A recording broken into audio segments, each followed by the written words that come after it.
El Movimiento Cívico Participación Ciudadana hizo su balance del año ayer. La lucha contra la corrupción, contra la impunidad, la institucionalidad democrática. Mi juicio particular que fue un balance bien equilibrado. Casi nunca había visto yo a Participación Ciudadana repartiendo las culpas tan equitativamente. Sí, muy equitativa. Esta vez se repartieron las culpas. Tenemos por aquí a Lady Blanco, de grata recordación. Sí, gracias. Y también a Miriam Díaz, de muy grata recordación también. Bueno. Tenemos bregando mucho tiempo con ustedes.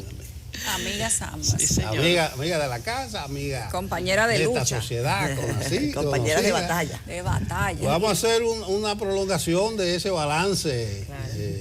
Buenos días, buenos días. Buenos días. Yo quiero comenzar con algo que dijeron ustedes ayer, que es retomando algo que dijo Catherine. Ustedes hablaban mucho de la publicidad abrumadora y criticaban incluso el culto a la personalidad. Que Catherine decía eso, creo que ayer mismo. Sí, ayer hablamos mucha de eso. publicidad concentrada el tema en el de presidente. El presidente te regala, el presidente te resuelve, da. que yo Eso qué. suena como, Sí. como a los 80, ¿no? Sí, pero me gustó lo que ustedes dijeron de la propaganda, la publicidad, lo mismo de siempre. Buenos días de nuevo y vamos a ver. Buenos días, gracias por recibirnos. Participación Ciudadana, como todos bien saben, todos los años hace su balance del año sobre los aspectos más importantes en temas económicos, sociales y políticos, que entendemos que son retos y también debilidades o fortalezas que representan ese quehacer de la vida política nacional. En esta edición, pues este año, este balance, hemos recabado varios puntos. Entre ellos, que a pesar de los esfuerzos que se logró a través de los consensos en el CES, lamentablemente más de las 14 reformas que fueron presentadas hasta el día de hoy, pues podemos decir que esas reformas se han quedado en el aire. No hemos tenido desde la sociedad una respuesta a esas reformas que son fundamentales para la construcción de un Estado social, democrático y de derechos. Ahí hablamos, y por eso traje el tema principal, ahí hablamos no solamente de la calidad educativa, hablamos de la reforma del sistema de seguridad social, que son fundamentales también, hablamos de la reforma fiscal que también se quedó para otro momento, y fundamental, que es una de las líneas de acción de participación ciudadana, que son las reformas de las leyes electorales. Lo digo porque el año pasado a mí me tocó estar sentada en el CES y discutir le estoy diciendo que comenzamos a discutirlo, creo que fue del noviembre del antepasado. Y en abril, a pesar de no llegar a ningún tipo de consenso dentro del CES, pues la Junta Central Electoral pues presentó sus propuestas muy valiosas. Claro, sí, hay puntos que nosotros tenemos nuestras diferencias, sin embargo, son propuestas hasta catedráticas. Se entregaron al Congreso en abril y hasta el sol de hoy, República Dominicana irá al 2023 sin la modificación de la ley electoral, que fue una demanda de la ciudadanía, y que Participación Ciudadana este año completo pues se cansó de demandar la modificación de estas leyes. Nosotros tuvimos reunión tanto con el presidente de la Cámara de Diputados, así como de la Cámara del Senado, y mostraron ambos interés y disponibilidad de ir avanzando con este tema. Sin embargo, pues entraremos al 2023 con esas deficiencias que debilitan el sistema democrático dominicano y que debilita también los partidos políticos. Y ahí entramos entonces al tema de la publicidad estatal y de lo que hemos hablado, que es que el clientelismo político también se refleja en la publicidad estatal. Como tú bien decías, Catherine y Nelson, no solamente vemos la cultura a la personalidad, no solamente a la del presidente, lo vemos ya en todos los ministros, esa propaganda mediática, pero también lo vemos hasta como se tildan los nombres en las campañas. Un ejemplo, ahora tenemos la Navidad del Cambio. Utilizar Navidad del Cambio en conjunto ya tiene un matiz clientelar. Y eso es preocupante porque vamos a una contienda electoral con las leyes y las deficiencias de las leyes que tenemos, y ya todos los partidos, lamentablemente, están en campaña de tiempo, y eso hace muchísimo daño a la democracia y también a la ciudadanía. Lady doña Miriam, a mí me gustaría preguntarles, porque cuando se analizan, incluso desde la perspectiva de lo que ustedes hacen anualmente, un año de retos, de dificultades, podemos pecar a veces utilizando eufemismos. Ustedes dicen el Congreso de la República, pero la verdad es que el Partido Revolucionario Moderno tiene la mayoría del Congreso. ¿Por qué no llamar al PRM a que termine de hacer los esfuerzos por sancionar esas leyes con las que ellos además tienen control? Pasa lo mismo con el Código Penal, pasa lo mismo con otras legislaciones. El PRM, cuando estaba en la acera opositora, criticaba precisamente lo mismo. No pasan los proyectos porque tenemos un Congreso que está diseñado de esta manera. Ahora que tienen el control congresual, pasa exactamente lo mismo. Entonces, ¿por qué no llamar por su nombre al Partido Revolucionario Moderno y atribuírselo a la palabra Congreso, que termina resultando un eufemismo? Mira, nosotros decimos la dirigencia política y el Congreso, porque igual el Partido Revolucionario Moderno podría tener una mayoría, sobre todo en el Senado, sí. En la Cámara de Diputados no la tiene tanto, pero ¿y por qué la oposición, que tiene tanto tiempo para promoverse que son lo mejor, no presionan por esas reformas? A la oposición le toca, no solo al que está en el poder, le toca a la oposición decir: estas son las reformas que necesita este país y nosotros estamos aquí para impulsarlas. Y nos conviene, porque si impulsamos reformas desde la oposición, creamos confianza en esa fuerza política. Por eso nosotros no podemos hacer simplemente mencionar un partido porque esté en el poder. Es que la dirigencia política no está interesada en las reformas. Le hago la pregunta específicamente porque además veíamos hace unos días al representante de Asuntos Jurídicos del PLD, José Dantes, llamando a Participación Ciudadana a que buscara promover la modificación de la ley de pero ese José Dantes, sabemos, o sea, que el PLD también lo ha hecho. Las posiciones que tiene, pero no el PLD. No es el PLD, es él. No. Hay personas dentro del Congreso, hay congresistas de diferentes partidos que están de acuerdo con las reformas, pero los partidos como tal no han hecho ningún esfuerzo. El año se ha ido, como lo decimos al inicio del documento, se ha ido en banalidades. Es un año que no le podemos llamar perdido porque, bueno, hemos hecho muchas cosas, se han hecho muchas cosas y los resultados nunca se ven enseguida. Yo no le voy a llamar así, pero un año que pudo haber sido mucho mejor, donde se pudieron haber avanzado cosas que se necesitan y que nadie dice, no, eso no se necesita, porque por lo menos tengan el valor de decir: aquí no se necesita un cambio en la seguridad social. Y es posible que nosotros terminamos el 2022 con un colegio médico tirado a la calle, con una población desprotegida, porque ahora ni siquiera le aceptan su seguro médico, y van a donde los médicos y le tienen que pagar para después buscar el dinero para pagar y después ver que le devuelvan eso. Entonces el Congreso Nacional, la dirigencia política, el gobierno, todos no pongan ese tema en discusión y para resolver los problemas que desde hace muchos años están afectando la seguridad social. O sea, este es el año, porque el año que viene todo el mundo va a decir: lo que estamos en campaña, aquí no se puede hablar de más nada. Y eso que es un absurdo también, porque no hay cosa que sea más política que las reformas y las cosas que benefician a la población. Eso es lo más político que hay. Pero es absurdo que se hable de promesas electorales, pero no se puede hablar de los fondos que tienen esas reformas. Pero es importante lo que dice Catherine con el tema de ejercer liderazgo de los partidos políticos, sobre todo cuando tú estás en mayoría. Y es cierto que no ha habido un liderazgo muy marcado del PRM para impulsar reformas que tuvieron y que dijeron dentro de la oposición. Sin embargo, y lo digo porque he estado sentada con la Junta Central Electoral trabajando el tema de las reformas de las leyes, hubo una resolución, y miren, para que vean la voluntad cómo se expresa política, de los partidos de la Junta Central Electoral para conversarlas con los partidos políticos sobre las campañas de destiempo. Se les solicitó a los partidos políticos, estamos hablando en julio, se les solicitó a los partidos políticos que mandaran sus recomendaciones. Pidieron una prórroga, pidieron una segunda prórroga. Y ahora, le estoy diciendo, hace 2 semanas o 3 semanas que estuvimos sentadas en la Junta Central Electoral, algunos partidos llevaron su su propuesta, pero la gran mayoría, ¿qué hizo? Pidió una tercera prórroga. No puede ser que en 4 meses, en donde hay un tema tan central como la campaña a destiempo, y si hay verdaderamente voluntad política de hacer un ejercicio transparente, ético y responsable en los partidos políticos, no puede ser que tú me pidas 3 prórrogas para estudiar una propuesta que te presentaron en julio la Junta Central Electoral. Y ahí es que se expresa, lamentablemente, la voluntad de los partidos políticos. Ahí y cuando digo la voluntad de los evidenciados. partidos políticos, lo digo todo. De todos. Pero, sin embargo, hay que decir que el primero que dijo que el que pidió la prórroga fue el PRM. Y eso hay que decirlo. Ustedes han dicho en el día de ayer que la lucha contra la corrupción no ha llenado las expectativas del país. Háblenos de eso. No decimos la lucha contra la corrupción, sino los tribunales. Los tribunales. Los tribunales, Ok. así exactamente que dice el ¿Excluyen documento. de eso al Ministerio Público?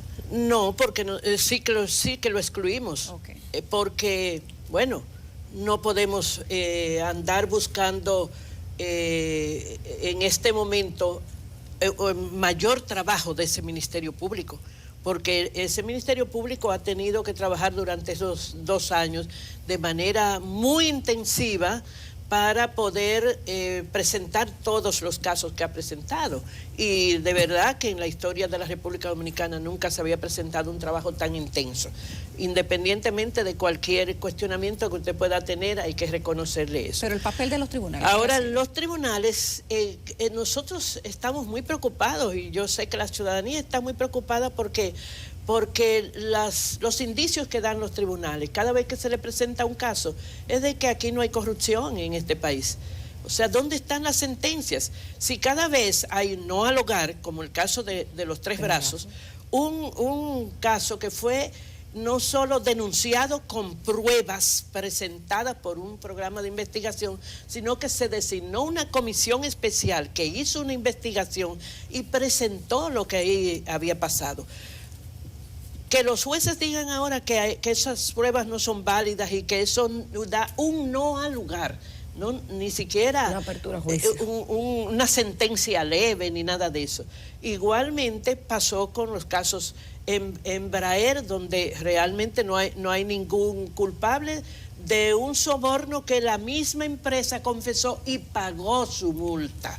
Una empresa paga una multa, significa que no puede decir que no lo hizo. Que admite. No, ellos Entonces, confesaron. admite. Ellos dijeron, nosotros sí dimos soborno en República Dominicana. Sí. Y entregamos la documentación sobre eso, pero el tribunal entendió que no era así. Sí, entonces, si esas van a ser las sentencias de los tribunales, hay muchas personas defendiendo el derecho de los implicados, de los acusados, y nosotros siempre estamos apegados a ese derecho.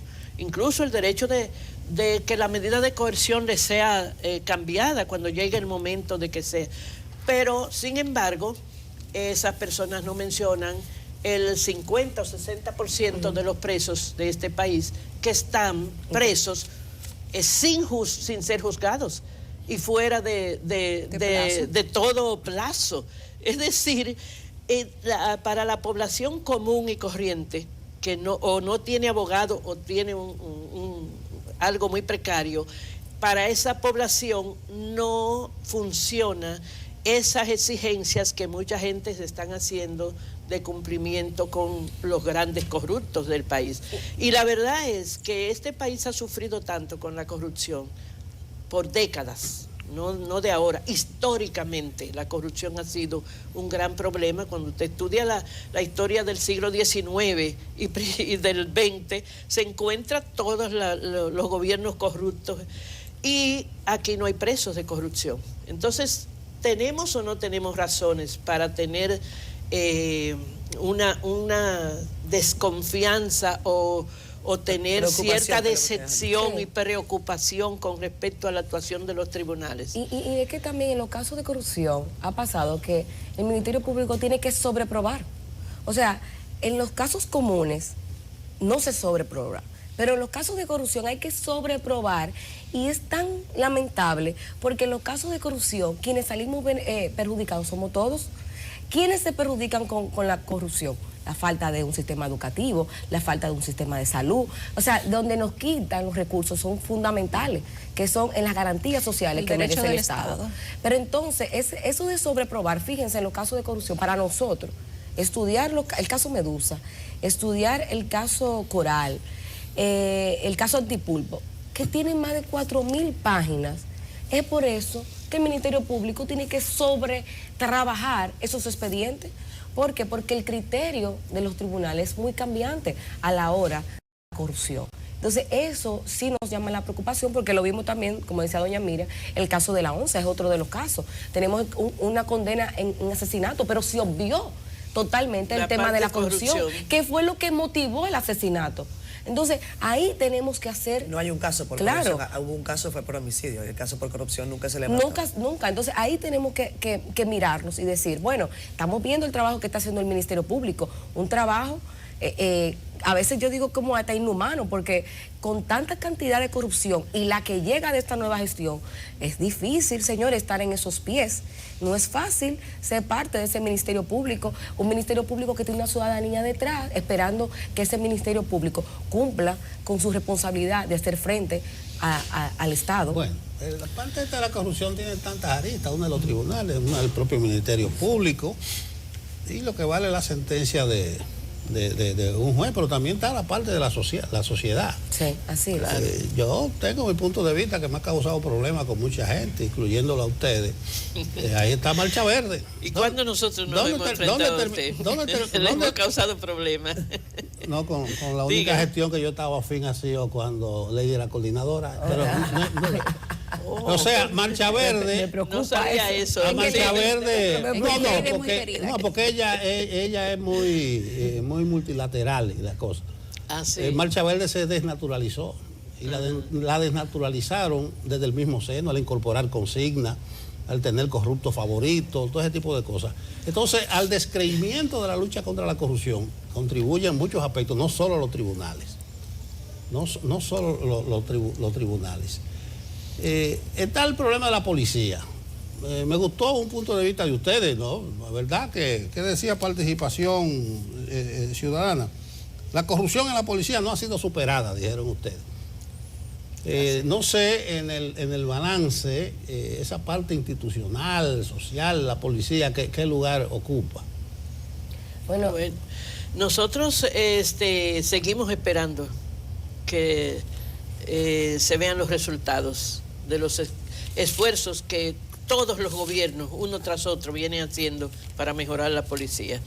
Y la verdad, vemos ahora grandes esfuerzos en estos últimos 2 años y en este último año, pero no tenemos demasiado base para confiar, porque ya se han hecho.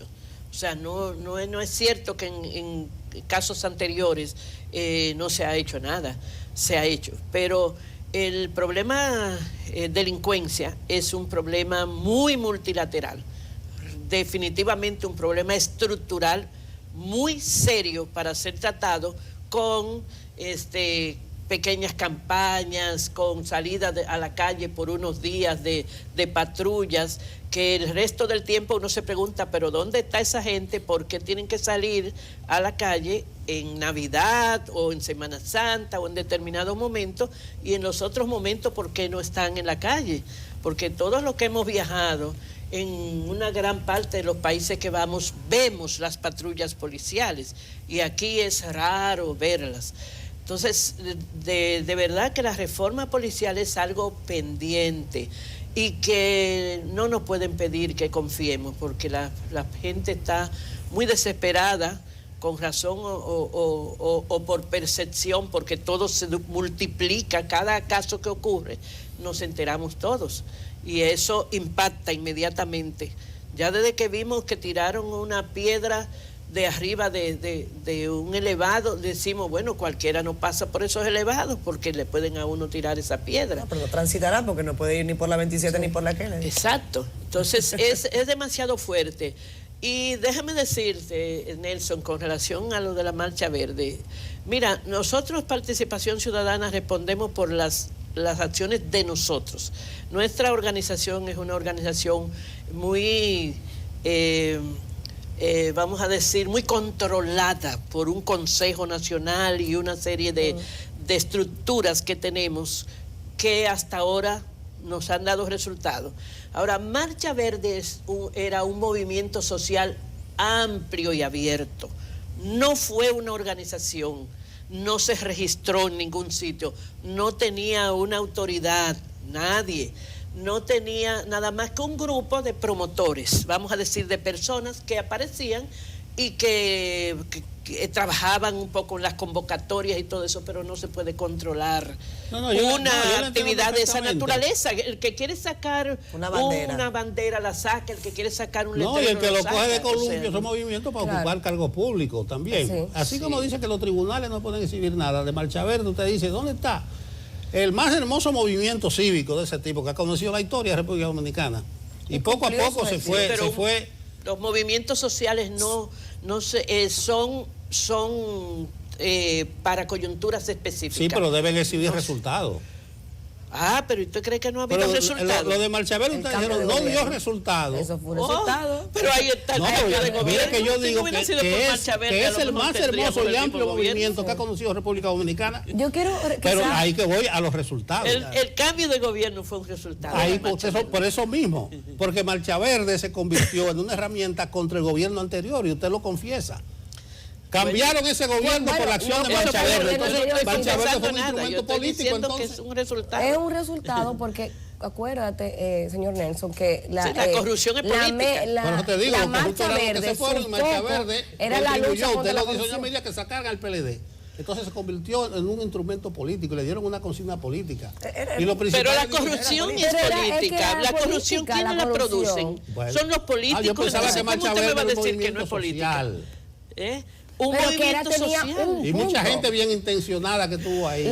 La Marcha Verde tuvo un punto en la lucha contra la corrupción. No había otra. Pero era PLD. Y vieron que ustedes están convirtiendo otra corrupción ahora en el PRM. Por eso es que no se le puede poner. A lo mejor se le puede poner nombre y apellido, no se le puede poner a la lucha contra la corrupción. No se pueden tener corruptos favoritos porque va a pasar lo que está pasando ahora. Nosotros no tenemos corruptos favoritos, Nelson. Nunca hemos tenido corruptos favoritos. Nosotros nunca hemos tenido corruptos favoritos.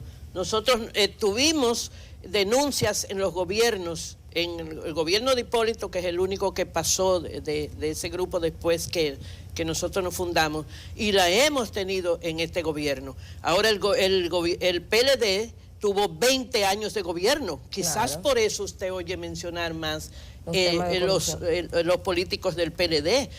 Pero inmediatamente que nosotros tenemos alguna evidencia o sospecha siquiera de corrupción, la denunciamos. Así que ahí sí que no le puedo aceptar de que nosotros tenemos corruptos preferidos, ¿no? Yo quiero tocar un poco el tema de la policía porque es fundamental actualmente. Vivimos un nivel de inseguridad ciudadana, yo creo que todos lo percibimos y lo sentimos.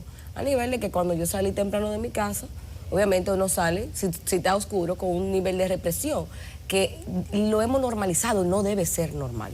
No debemos sentir en ningún momento cierto nivel de aprehensión si tú sales de noche, si sales de día, si tú tienes un motor que te sale al lado, si te va a desmontar de tu carro, si te va a entrar a un espacio público, en lo que entras en el espacio público. O sea, pasan muchísimas cosas en nuestra cabeza que realmente yo creo que es ya un sentimiento del dominicano. Claro. Entonces, ¿qué pasa? Con la reforma policial ha habido avances en temas quizás de el tema salarial, que es importante. Sabemos que tenemos una policía marginada en tema de salario.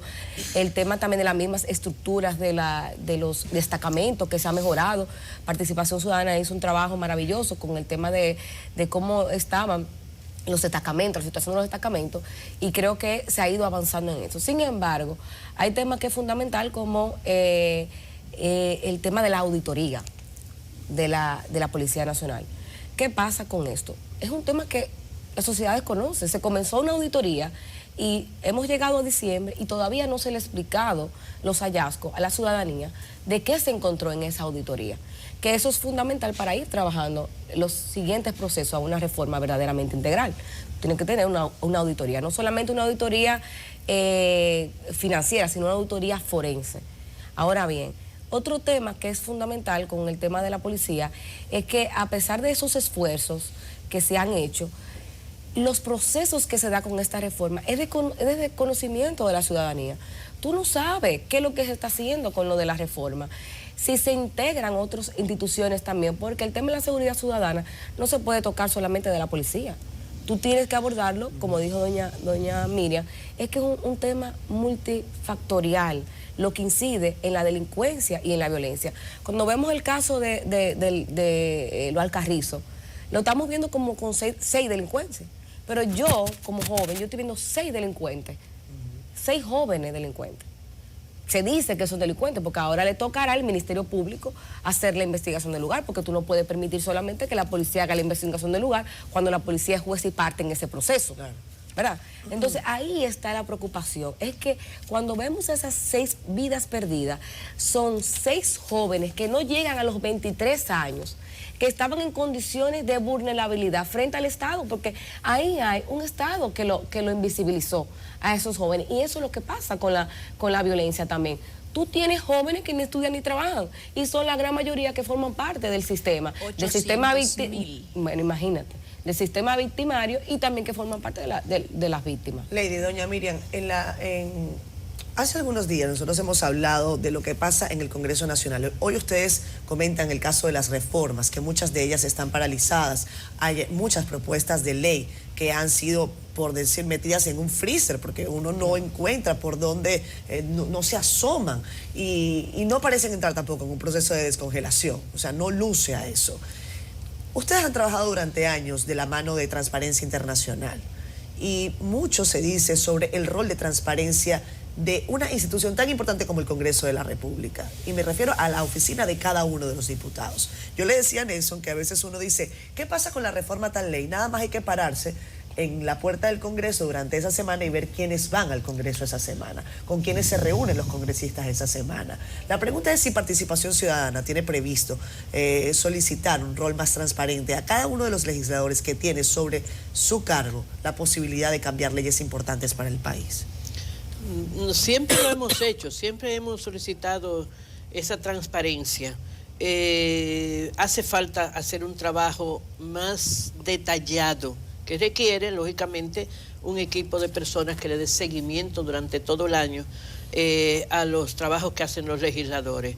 Pero la verdad es que en ocasiones hemos analizado la agenda del Congreso Nacional y ahí nos encontramos que lo que predomina son resoluciones y aprobaciones de contratos y otros asuntos administrativos que abruman, parecería ser, al Congreso, mientras las reformas importantes de la sociedad se van quedando en estudios en comisiones o simplemente hay un cierto acuerdo tácito de la clase política para no hacer ciertas reformas. Pero las comisiones no se pueden entrar, doña Miriam. Los periodistas no pueden entrar al trabajo de las comisiones. A veces son impedidos de esa labor. Por lo tanto, no conocemos al interior de las comisiones qué es lo que se está hablando, quiénes acuden allí, cuál es la posición de los periodistas. Las comisiones yo no tenía conocimiento, porque a nosotros sí nos han invitado. Vamos a suponer, con el tema de las leyes electorales, nos invitaron las comisiones bicamerales siempre invitan sectores, pero es su rutina, la prensa que no. lo vea trabajar. Claro. Miren, finalmente se nos acabó el tiempo, Lady Miriam. El Caribe titula Decepciona a PC los resultados. Eso fue el término que más encontramos, no hablamos de frustración. Pero ¿qué se puede decir? Porque son los mismos bueyes que siguen de aquí para adelante arando. Bueno, seguir trabajando en lo que nos corresponde a nosotros, porque nosotros simplemente somos voluntarios de la sociedad civil que hemos acogido esta causa como parte de nuestras vidas, y yo creo que los países que han cambiado por su población, no han cambiado porque la clase política quiera. Si nosotros nos toca estudiar un poquito lo que ha pasado en otros países que hoy se llaman desarrollados, vimos que habían dictadores, había corruptos, había de todo en esos países. ¿Qué cambió? La población. Por eso apostamos tanto a la educación de la gente, porque también con una población con tan bajos niveles educativos y una escuela que no cumple con la función de crear los ciudadanos de verdad, porque los pobres muchachitos de las escuelas públicas ni siquiera aprenden a leer y escribir bien, mucho menos van a aprender lo que son la Constitución, los derechos ciudadanos y todas esas cosas. Entonces, nosotros lo que podemos prometer es que vamos a seguir y siempre vivimos invitando a las nuevas generaciones, a los jóvenes para que se integren, porque ya hay algunos de nosotros que ya, ¿verdad?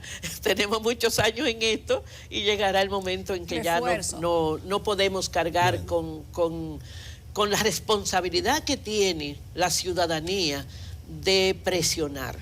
Nosotros nos definimos como un movimiento de presión y concertación, así es que dicen los estatutos de PC. Presión para siempre tratando de que sean los intereses mejores del pueblo dominicano, no sé si alguna vez nos equivocamos, pero siempre estamos con eso. Y concertación, porque a la larga nosotros los criticamos, pero por allá pasan a visitarnos. Nosotros trabajamos los proyectos de participación ciudadana, que por cierto, hoy mismo tenemos el cierre del proyecto más grande que ha tenido participación ciudadana en estos últimos años, que tiene 7 años y medio.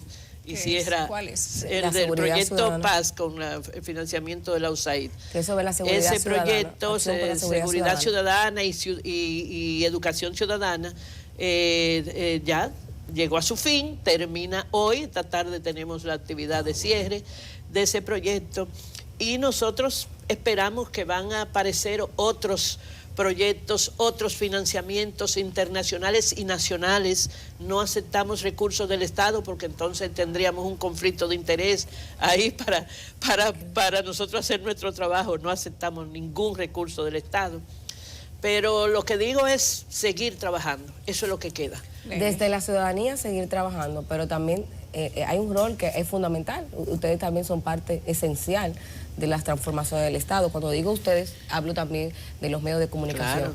No solamente incide el trabajo que hacen la sociedad civil organizada, sino también el trabajo que hacen los medios de comunicación para informar y educar a la ciudadanía sobre sus derechos y cómo ir trabajando la sociedad más justa, al final para todos y para todas. Y eso es también un rol fundamental de los medios de comunicación. Qué bueno que terminaste por ahí, porque el piropo de ahorita es precisamente que una gestión tuya fue de la que fluyó más con los medios de comunicación. La información. Fue muy fluida. Y eso no es solamente opinión mía, también.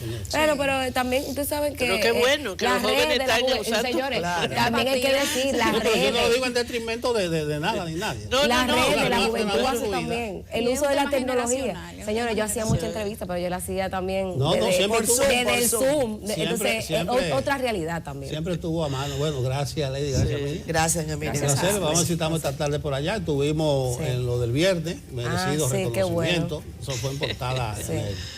Bueno. Y a esa gente, yo decía el día internacional con la corrupción que si es un reconocimiento que vale es eso, porque eso sí se lo están jugando. Sí, esos dos bueno, se lo están jugando de verdad. Hay que ser muy valiente para hacer ese trabajo. Y los que tenemos más edad sabemos que han sucedido cosas ahora que nunca uno la imaginó. Y así es. Ustedes deben saber que ese caso Coral no hay manera de que salga. No hay caso Coral. Marcharle a un general aquí no era fácil, pero ni modo. Gracias de nuevo a ustedes por invitarnos.